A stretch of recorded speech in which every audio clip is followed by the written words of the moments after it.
함께 은혜 나눌 하나님의 말씀은 사도행전 3장 1절로 10절 말씀까지입니다. 사도행전 3장 1절로 10절 말씀까지 한 목소리로 같이 읽겠습니다.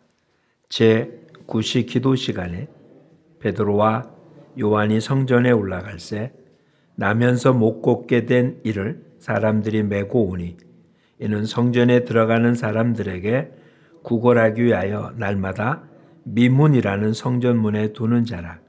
그가 베드로와 요한이 성전에 들어가려 함을 보고 구걸하거늘 베드로와 요한과 더불어 주목하여 이르되 우리를 보라 하니 그가 그들에게 무엇을 얻을까 하여 바라보거늘 베드로가 이르되 은과 금은 내게 없거니와 내게 있는 이것을 내게 주노니 나사렛 예수 그리스도의 이름으로 일어나 걸으라 하고 오른손을 잡아 일으키니 발과 발목이 곧 힘을 얻고 뛰어서서 걸으며 그들과 함께 성전으로 들어가면서 걷기도 하고 뛰기도 하며 하나님을 찬송하니 모든 백성이 그 걷는 것과 하나님을 찬송함을 보고 그가 본래 성전 미문에 앉아 구걸하던 사람인 줄 알고 그에게 일어난 일로 인하여 심히 놀랍게 여기며 놀라니라.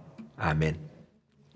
올해 표를 함께 제창합니다. 나가 복음을 전하자. 예. 코리아 구원데이 페스티벌 3월달부터 우리 동기부여를 해서 이제 2주 뒤 부활주일 날은 첫 번째 새생명 축제를 하고자 합니다. 예수님이 이 땅에 오신 이유가 병든 자를 고치러 오거나 굶주린 자를 배부르게 하기 위해서가 온 게 아니라 죄인을 불러 구원하러 오셨습니다. 그 은혜로 저와 여러분들이 구원을 얻었고 이 기쁨을 흘러서 다른 사람한테 넘쳐주는 것, 이게 우리의 사명입니다. 그것을 감당하는 것이 교회이고 교회 구성원들이 주어진 사명입니다. 그런데 자꾸 이것을 잃어버리고 망각하고 있는 것이 오늘 우리들의 현실입니다. 우리가 잘 아는 룻기를 아시죠? 사사시들이 통치하던 시대에 베들레헴에 흉년이 들어서 그곳에 살던 엘리멜렉과 나오미가 두 아들과 함께 모압으로 옮겨가고 거기서 남편과 아들이 다 죽고 과부들만 남았다가 롯과 함께 돌아오는 이야기, 룻기를 우리는 잘 압니다. 그런데 시작이 이렇게 되는 거예요. 그곳에 기근이 들었다. 흉년이 들었다. 그래서 그곳에 없어서 그것을 떠났습니다. 어찌 보면 하나님의 약속의 땅을 허락 없이 떠났기 때문에 그 가정에 그와 같은 고통이 온 것도 어느 정도 맞는 말일 것입니다. 근데 기근이 심했던 그때 그 가정만 떠났을까요? 그러진 않았을 것 같지 않아요? 그런데 그 가정만 그런 문제일까요? 그것도 좀 그렇지 않습니까? 여기에 물론 하나님의 약속의 땅을 하나님의 허락도 없이 떠난 것은 결코 옳은 일은 아닐지 모르지만 그것 때문에 그 가정에 어려움이 있다라고 해석하는 것도 그렇게 올바른 해석은 아닐 겁니다. 자칫 잘못하면 이와 같은 해석으로 인해서 우리는 주어진 어떤 공동체를 떠나면 이건 뭐 엄청난 역적인 것처럼 그렇게 판단이 되어져서 아무런 은혜도 받지 못하면서 상처만 입으면서 어느 곳에 머물러 있는 그런 엉뚱한 일이 벌어지기도 하겠죠. 진짜 중요한 것은 그것보다 더 큰 것이 있습니다. 어디에 기근이 들었다고요? 이스라엘 전역입니다. 근데 그곳에 룻기에서 가르쳐주는 지역은 어디라고요? 베들레헴입니다. 베들레헴이라는 뜻은 방앗간이라는 뜻이고, 아니 그냥 문자 그대로 해석하면 빵집입니다. 베들레헴의 앞에 베들은 집이라는 단어고요. 레헴은 빵이라는 뜻입니다. 그러니까 베들레헴은 빵의 집, 빵집이라는 얘기예요. 근데 거기에 뭐가 없다고요? 기근이 들었어요. 먹을 것이 없는 거예요. 즉 나오미의 가정이 떠나게 된 가장 큰 이유는 떡집에 떡이 없는 거예요. 빵집에 빵이 없는 거예요. 베들레헴은 교회입니다. 이 시대의 가장 큰 문제는 교회를 떠나는 사람이 많다는 거죠. 가나안 신자라고 합니다. 가나안. 말을 거꾸로 해보세요. 가나안을 단어를 바꾸세요. 안 나가. 성도는 성도인데 교회 안 나간다고요. 점점 더 많아지는. 2017년도의 통계에 의하면 이렇게 가나안 성도들의 그래도 60여 프로는 교회를 정착할 수 있는 그런 곳이 있으면 정착하겠다라고 하는 분이 한 67% 정도 되는데 33%는 나갈 생각이 없다. 왜요? 빵집에 뭐가 없다고요? 빵이 없다고요. 교회에 빵이 없다고요. 우리 어떨까요?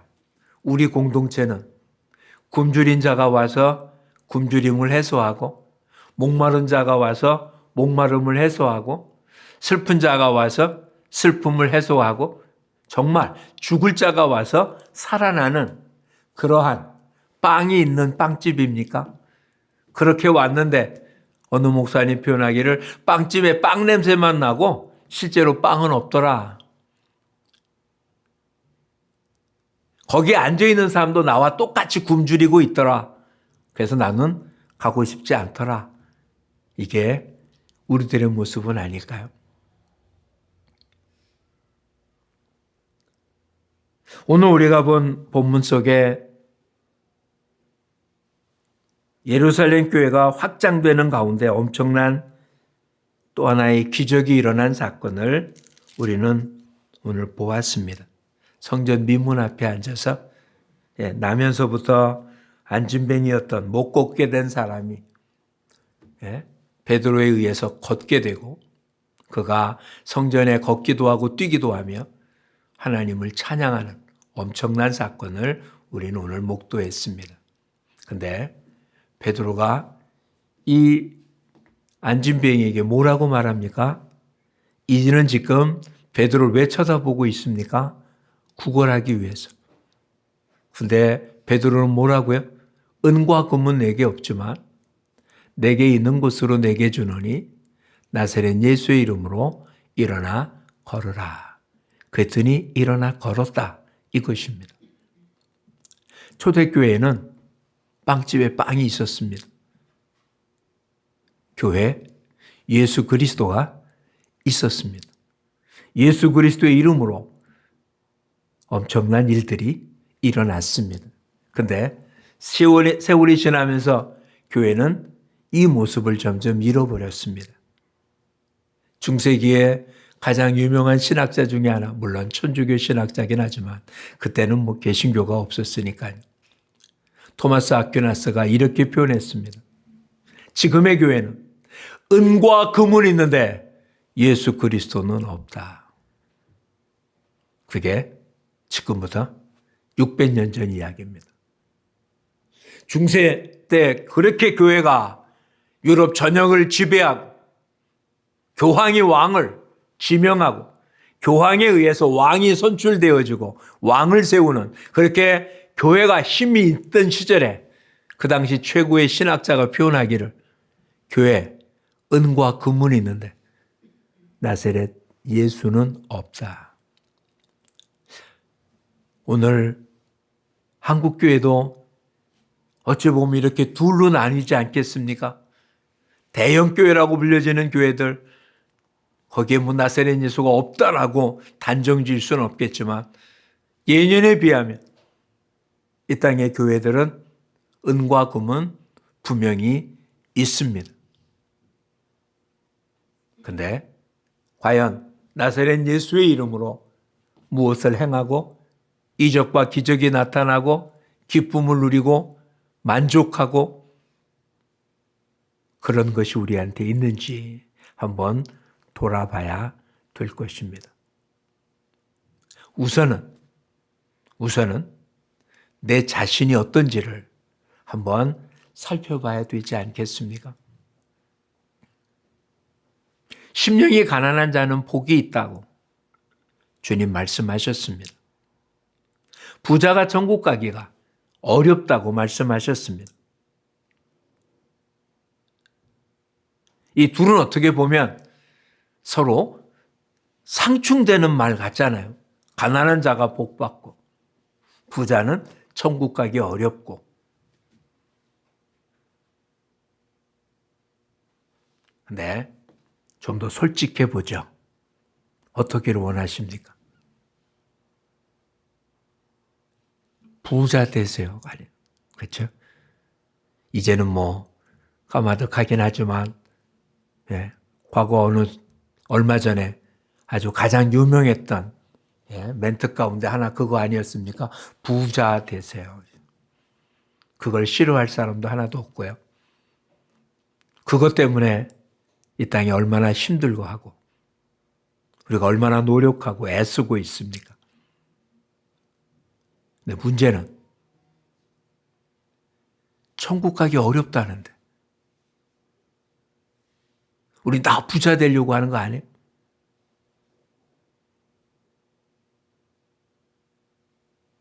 부자 돼도 천국 갈 수 있는 그와 같은 자신이 있으신 겁니까?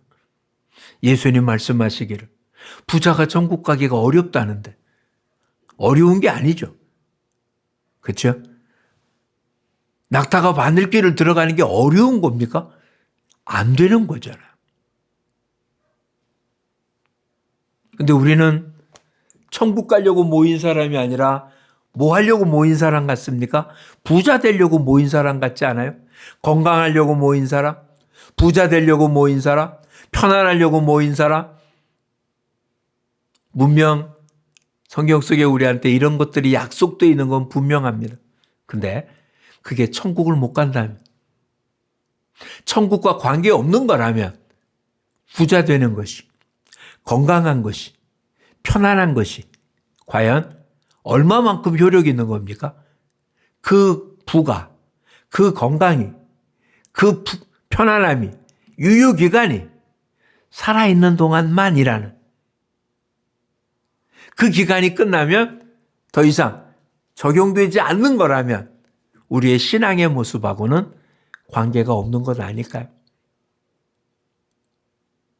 다시 한번 살펴보시죠. 우리에게 지금 부족한 게 은과 금입니까? 아니면 나사렛 예수 그리스도의 이름입니까?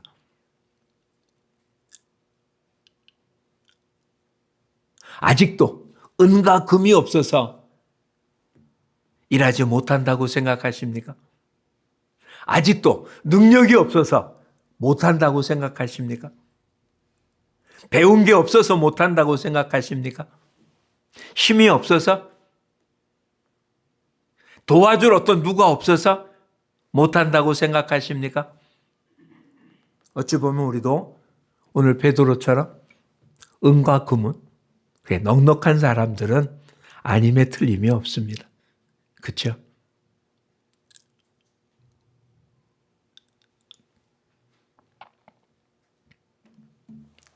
근데 분명 우리는 나사렛 예수의 이 놀라운 모습이 우리에게 있지 않습니까? 마태복음에 뭐라고 기록되어 있습니까?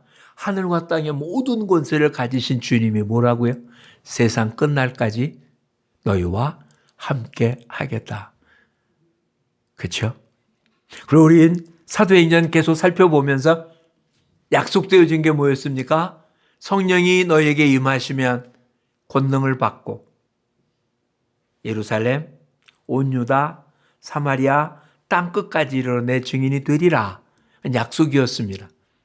사도행전에 사도들이 있던 시절에 약속이었잖아요. 우리한테는 그 약속이 이미 성취되었기 때문에 성령이 이미 우리 안에 거하시고 능력이 우리 안에 있다라고 말씀을 드렸고 그렇게 믿고 있는 거잖아요.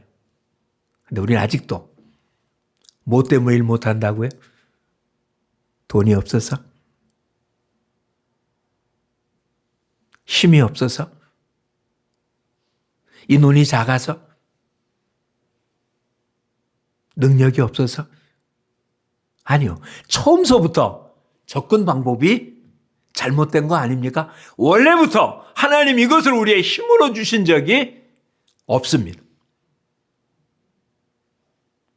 지식을 우리에게 힘으로 주신 적이 없고요. 물질을 우리의 힘으로 주신 적이 없습니다. 이스라엘에게 왕을 세울 때 하나님 이렇게 말씀하셨습니다. 너 형제 가운데 세워야 된다. 그리고 그는 여자를 많이 두지 말고 말을 많이 두지 말고 즉 군대를 많이 두지 말라는 겁니다. 지금과 달리 과거 이 시절에는 힘 있는 사람, 힘 있는 나라가 이기는 나라 아니겠어요? 힘 있다는 건 여태 그 당시엔 두 가지밖에 없습니다. 국력이 힘이었어요. 군인이 힘이 있으면 이기는 겁니다. 블레셋을 점령 못한 이유가 무엇 때문이었습니까? 그들에는 철병거가 있더라. 지금으로 얘기하면 최첨단의 무기가 있었던 것입니다. 예. 엄청난 미사일이 있었던 거죠.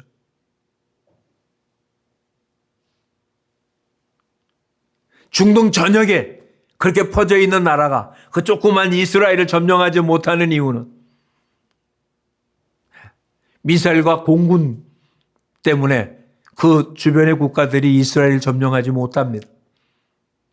군사력이 중동 지역 어느 나라보다 강하기 때문이었죠. 그런데 하나님은 이스라엘 왕을 세우면서 그런 것을 많이 두지 말라고 말합니다. 많이 두지 말아라. 이스라엘은 삶 속에서 수없이 많은 우리와 똑같이 엄청난 전쟁을 치렀습니다. 다윗과 솔로몬 시대를 제외하고는 다윗 시대도 온전 전쟁이죠. 나라를 안정하게 하고 하나님 주신 땅을 차지하느냐고 다윗은 계속 피 흘린 사람이었습니다. 솔로몬은 그렇지 않았잖아요. 그 이후 이스라엘 전쟁 투성이었습니다. 대부분 지는 전쟁이었죠. 힘이 없어졌을까요? 이길 때는 힘이 있어서 이겼나요? 아니요. 성경 아주 단순하게 얘기합니다. 하나님이 이기게 하셨고 하나님이 지게 하셨습니다. 하나님의 뜻대로 살 때 주변의 국가들이 이스라엘을 넘보지 못하게 하나님이 지키셨습니다. 그들이 하나님의 뜻을 어길 때 하나님 그들을 이방 민족에 팔았다라고 사사기에는 기록하고 있습니다. 힘이 없어졌다고요? 아니요. 하나님이 없어서 진 것입니다. 하나님은 어제나 오늘이나 영원토록 동일하십니다. 사사기 때 하나님은 다윗 시대 때 하나님이었고 예수 그리스도 시대 때 하나님이었고 지금 우리 시대 때 하나님이십니다. 은과 금은 우리에게 없을 수 있습니다. 있을 수도 있고요. 근데 그것은 하나님의 일을 하는데 무기가 될 수는 없습니다. 사람이 많으면 없는 것보다 좋을 수는 있을지 모르겠습니다. 그런데 기드온을 하나님 사사로 사용해서 미디안과 싸울 때 32,000명이 모일 때 하나님 뭐라고 말했습니까? 너무 많다. 그래서 22,000명이 갔습니다. 두려워하는 자 가라 했더니 3만 2천 명이 모인 데서 2만 2천 명이 각자 집으로 흩어졌습니다. 10,000명이 남았습니다. 그때도 주님 뭐라고 말씀하십니까? 아직도 많다. 아직도 많다. 그럼 미디안의 군대는 얼마나 됐을까? 인원수가 세지지 않습니다. 얼마나 많았는지 성경은 이렇게 표현합니다. 바닷가의 모래와 같았다. 근데 지금 하나님이 데리고 간 사사 기도원을 통해서 데리러 간 사람은 몇 명? 300명이었습니다. 이 300명은 무기도 없었습니다. 한 손에 나팔을 들고 한 손에 횃불과 횃불을 가린 항아리가 다였습니다. 그런데 그날 그들은 정말 미디안 군대를 완전히 멸했습니다. 숫자가 무기가 될 수 없습니다. 하나님이 힘이십니다. 저와 여러분에게는 그 하나님이 함께 하십니다. 나사렛 예수 그리스도의 이름으로 승리합니다. 그 이름이 저와 여러분한테 주어져 있습니다.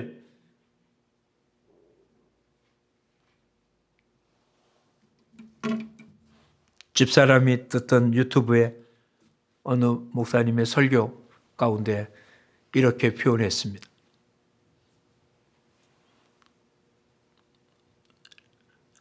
전도하고 있는 목사님, 그 옆에 약장수가 있었습니다. 전도하는 목사님이 아무리 그렇게 외쳐도 그 옆에 그 말을 들어오는 사람 하나도 없는데 약장수 옆에는 사람이 무척 많이 모였습니다. 약장수가 이렇게 말하더래요. 목사님처럼 하면 안 된다. 왜? 나는 그가 파는 약은 가짜 약입니다. 그렇죠? 길거리에 파는 약장수가 좋은 약 파는 사람 아니잖아요. 근데 나는 진짜처럼 말하고 있는 목사님은 진짜를 진짜처럼 말하지 않는다.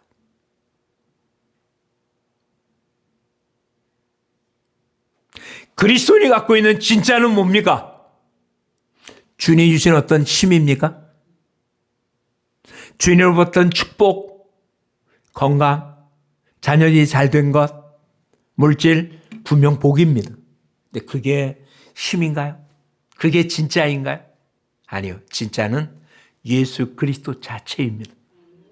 주님 뭐라고 하십니까? 나는 하늘로부터 온 생명의 떡이다. 나를 먹는 자는 뭐하고 영생을 얻고 라고 말씀하십니다. 주님 주신 물질이 우리를 영생을 주는 것 아닙니다. 주님 주신 건강이 우리를 영생을 주지 않습니다. 주님 주신 떡은 먹은 다음 끼에 배고픕니다. 그렇죠? 근데 주님은 우리 속에서 영원히 샘솟고 솟아나는 생수이고 영원한 생명 자체입니다. 그 주님이 저와 여러분과 함께합니다. 그러니 이제는 예수 그리스도의 이름으로 마음껏 축복하십시오. 예수 그리스도의 이름으로 마음껏 그 영혼을 살게 하십시오. 오늘 본문을 다시 한번 보죠. 어느 때 일어난 사건인지 보시죠. 1절 뭐라고 기록합니까? 같이 읽어보죠. 제9시 기도 시간에 베드로와 요한이 성전에 올라갈새. 제9시 기도 시간. 유대인들은 하루 3번씩 기도했습니다. 아침에, 오후 지금 3시라고 되어 있는데 저녁 해지기 전에 이렇게 3번씩 하나님께 기도하는. 이슬람교도는 몇 번씩 기도한답니까? 5번씩 기도합니다. 그것도 기도하는 거 정해졌죠. 메카를 향해서. 그래서 그들은 언제나 나침반을 갖고 다닙니다. 나침반을 갖고 다니고 담요를 갖고 다니죠. 차 타고 가다가도 때가 되면 담요 펴놓고 나침반을 보고 메카를 향해서 기도합니다. 유대인들은 지금 이 사람들이 기독교인이라서가 아닙니다. 유대인들은 이 당시 대부분 하루에 3차례씩 기도한 것입니다. 그러니까 베드로와 요한이 기독교인이기 때문이 아니라 어찌 보면 유대인이기 때문에 하는 몸에 밴 습관일 수도 있습니다. 그런데 오늘 이 말씀을 보기 위해서는 이미 2장에 오순절 엄청난 사건을 먼저 염두에 두셔야 합니다. 그의 설교로 3,000명이나 되는 사람이 한꺼번에 예수를 믿은 엄청난 일이 벌어졌습니다. 우리처럼 한 건물이 있었던 것이 아니니까 믿는 사람 숫자가 많이 늘어났고 베드로와 요한이 할 일이 얼마나 많은 사람이었었겠습니까? 그렇죠? 좀 더 나중에 보면 할 일이 너무 많아가지고 기도하고 말씀 전하는 게 부족해지니까 오히려 집사를 뽑아서 그들에게 맡기고 본인들은 기도하고 말씀 전하는 일에 전무하겠다고 할 정도입니다. 근데 그때 가서였겠습니까? 2장 엄청나는 일이 있고 많은 사람이 생기고 이들이 어떻게 했다고 우리 지난주에 보았습니까? 42절. 2장 42절. 그들이 사도의 가르침을 받아. 그러니 한두 명도 아니고 3천여 명이나 늘어난 예루살렘의 교회 교인들, 또 흩어진 많은 사람도 있는 그들이 지금 누구의 가르침을 받아야 됩니까? 사도의 가르침을 받아야 됩니다. 한 번에 모여봐야 얼마나 많이 모일 수 있었겠습니까? 그러니 몇 안 되는 사도들이 하루 종일 정말 그렇게 모이는 곳곳마다 가서 말씀을 가르쳐야 될 그들인데 제9시 무슨 시간에? 기도 시간에.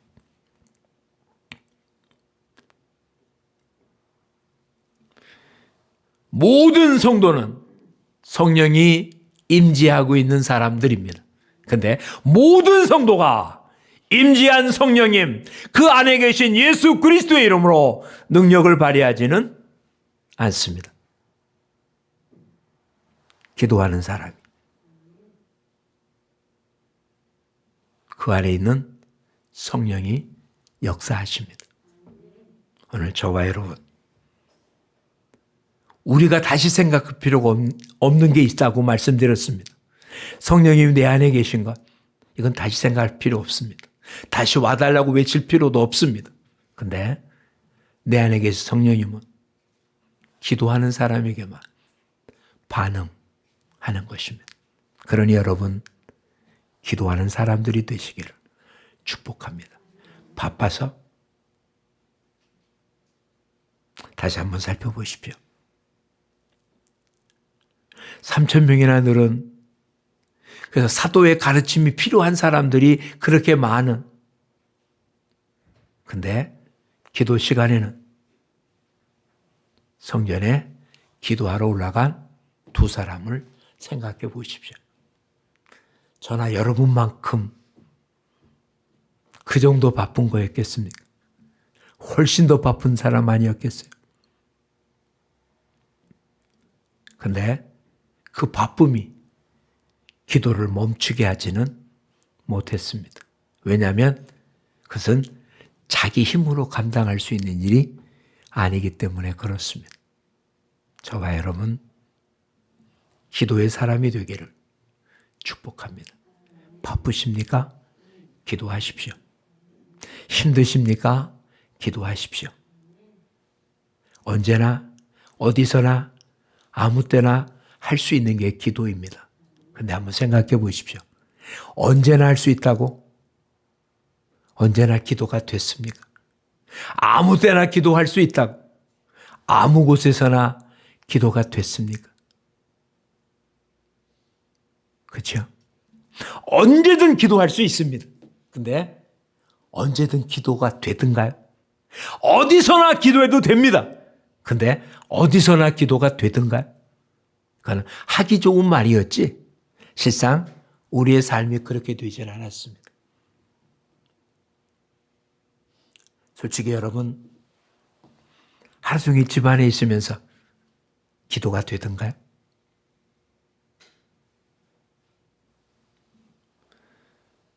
집에 있는 시간보다 회사에 있는 시간이 더 많은 사람들, 그 속에서 기도가 되든가요?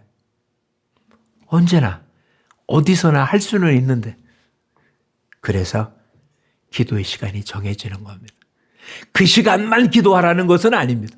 근데 그렇게 기도의 시간이 정해지기 때문에 기도할 수 있는 것이고, 그렇게 기도하기 때문에 쉬지 않고 기도할 수 있는 것입니다. 기도의 시간을 정하고, 기도의 장소를 정하고, 기도할 곳을 정했기에, 그래서 그 시간 그곳에서 기도하게 되므로 그 시간이 아닐 때도 기도할 수 있고, 그곳이 아닌 곳에서도 기도할 수 있는 것입니다. 근데 그런 시간, 그런 장소를 정하지 않으니까 언제나 기도할 수 있다는 건 알지만 기도가 안 된 것입니다. 어디서나 기도할 수는 있지만 솔직히 기도를 못한 것입니다. 그래서 주님은 교회가 만민이 기도하는 집이라고 그렇게 소개한 것입니다. 오늘 다시 한번 보십시오. 제9시 기도 시간이 어딜 갔다고요? 성전에 올라갔습니다. 이 성전이 예수 그리스도를 가르치는 곳입니까? 아니잖아요. 물론 구약에 그리스도가 있지만 랍비들이 성전에서 구약 성경을 가지고 지금 십자가에 달려 돌아가시고 부활한 예수님을 가리키는 그런 곳이 아닙니다. 근데 성전은 뭐 하는 곳이라고요? 하나님께 기도하는 집입니다. 베드로가 여기 올라가야 될 이유가 있습니까? 어찌 보면 지금 가정마다 모여서 있는 그곳이 실질적 교회 아닙니까? 근데 그곳에서는 기도가 됩니까? 가르치는 곳이잖아요. 모이면 성도의 가르침이 필요하잖아요. 그러니 개인적으로 어떻게 할 수 없는 이들은 구시 기도 시간에, 그럼 이들만 아니잖아요. 모든 기독자들도 그 당시 유대인들이라면 그 시간은 기도의 시간이잖아요. 특별히 제9시라는 얘기는 오후 3시입니다. 중동 지역 사람들은 낮에는 오참 시간이 있죠. 9시는 아마 오참 시간이 끝난 바로 다음 오후 시간을 시작하는 시간일지도 모르지만 어찌 보면 가장 피곤한 시간 중이고, 어찌 보면 아침과 저녁은 시간 내기 쉬워도 생활 도중에 중간에 시간을 내기란 결코 쉽지 않은 것입니다. 언제 성령의 역사가 일어났나? 언제 예수 그리스도의 이름으로 능력이 나타났나? 어느 시간이라고요? 기도 시간에. 저와 여러분, 기도 시간에 저와 여러분 안에 있는 성령님이 예수 그리스도의 이름으로 오늘도 능력을 베푸실 줄 믿습니다. 그를 이제는 기도의 사람들이 되시기를 축복합니다. 또 오늘 본문을 잘 보죠. 성전 미문 앞에 누가 앉아 있었습니까? 구걸하기 위해서 누군가에 의해서 데려다 놓은 앉은 걷지 못하는 사람이 있었다라고 소개합니다.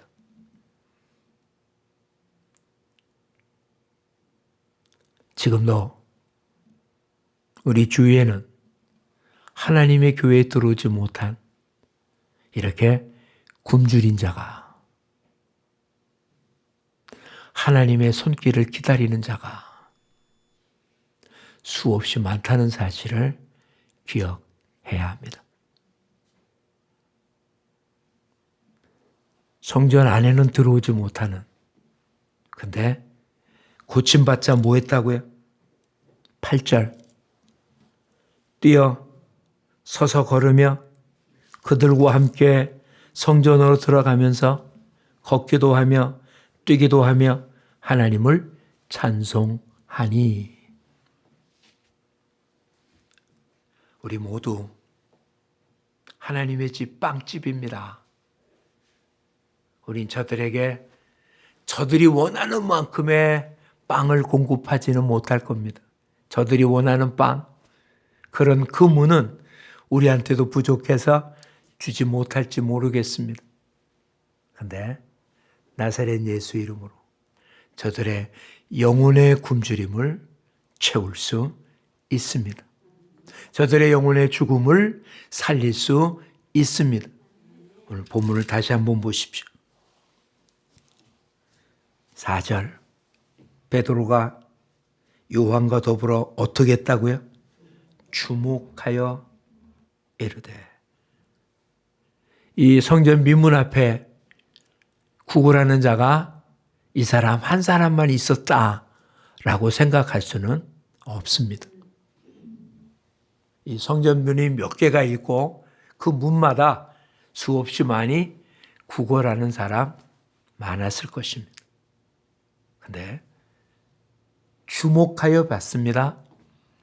어찌 보면 이 다음 얘기와 연줄에 본다면 매 시간 매일 9시 되면 성전에 올라갔을 베드로잖아요. 어제도 아마 이 시간대 거기 앉았었을 거고 그저께도 그 자리에 이 사람 앉아 있었을 겁니다. 본인이 움직이지 못했으니까 누군가에 의해서 성전 민문 앞에 앉혀져 있으니까 지나가는 사람들마다 다 보았을 것입니다.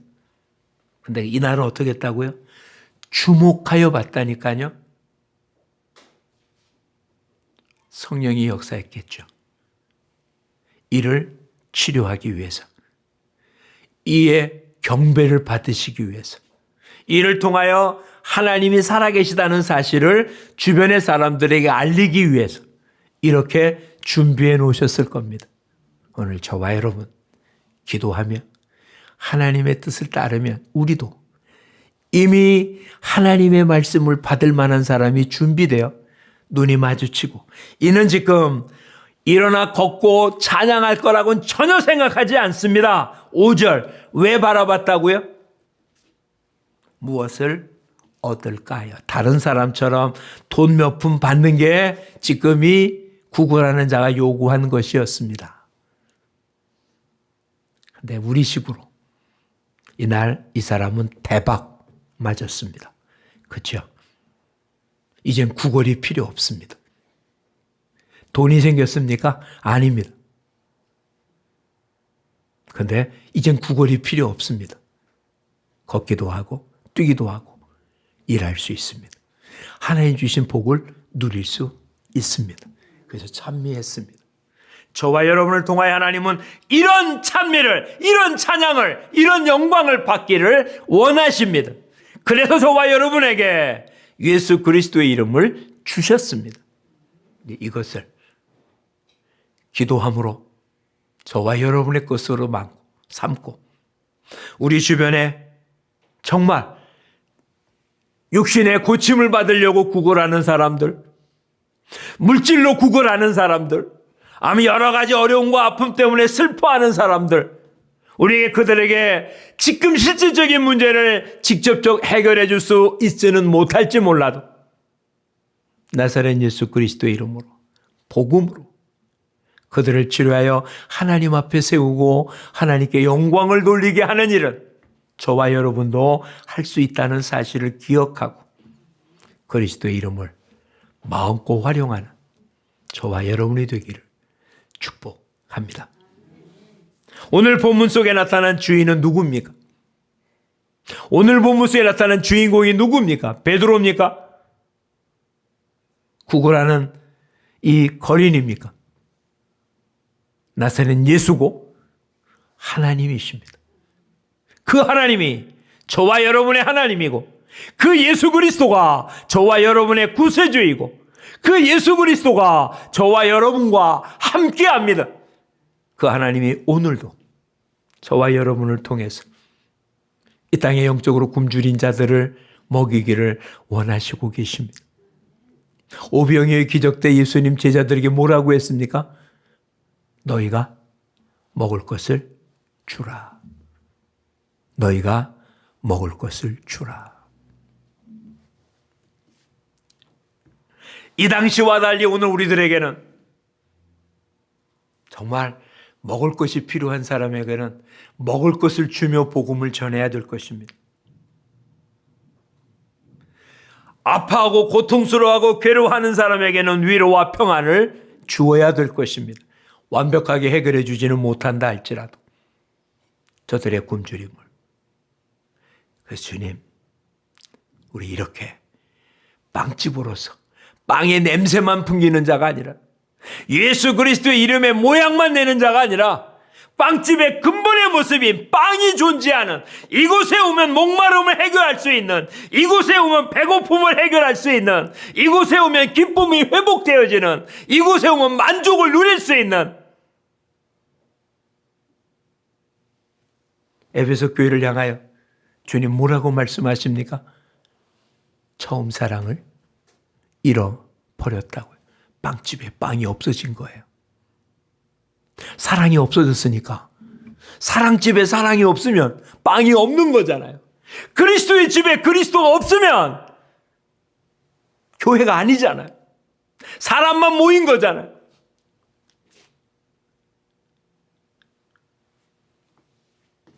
예배의 감격을 느끼십니까? 오늘도 예수님이 나와 함께하며 이 예배를 받으신 하나님을 생각하며 감격에 젖어 있는 적이 있었습니까? 저와 여러분 다시 한번 그런 감격에 젖어서 우리 주변에 사람들을 주목하여 보고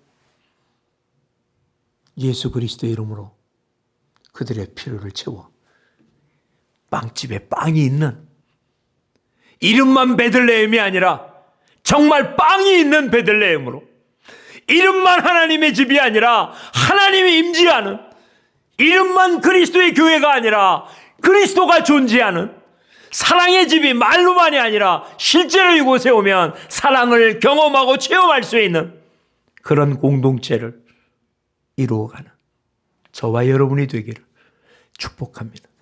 내일 다음 주 이뿐만이 아닙니다. 원래 구원데이는 9월 1일이잖아요.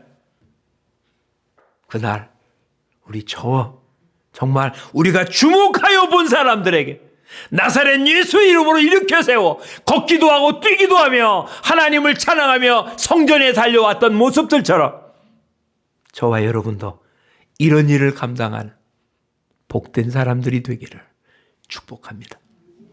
기도하겠습니다. 고맙습니다, 주님. 그리고 죄송합니다. 주님으로 인하여 부유해야 되고, 주님으로 인하여 풍성해야 되고, 주님으로 인하여 늘 기뻐해야 되고, 주님으로 인하여 늘 나눠줬어야 되는데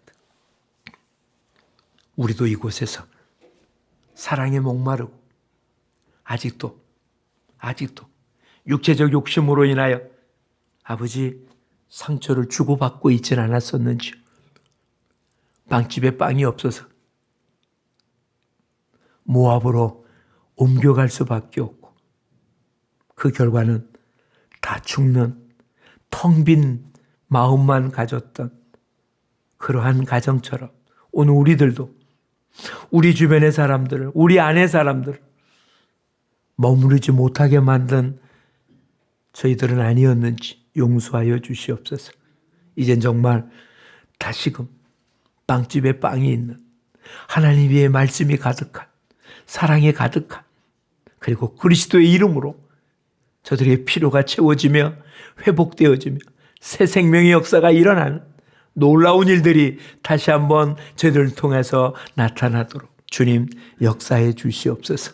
제9시 기도 시간에 성전에 올라가다 엄청난 일이 있었던 것처럼 저희들도 기도 시간에, 기도의 장소에서 엄청난 일들이 일어나도록 축복해 주시고, 이제는 주님 우리 주변의 사람들을 주목하여 보아서 하나님의 놀라운 사랑을 예수 그리스도의 이름으로 아버지 행하는 우리 모두가 되게 하옵소서. 예수님 이름으로 기도합니다. 아멘.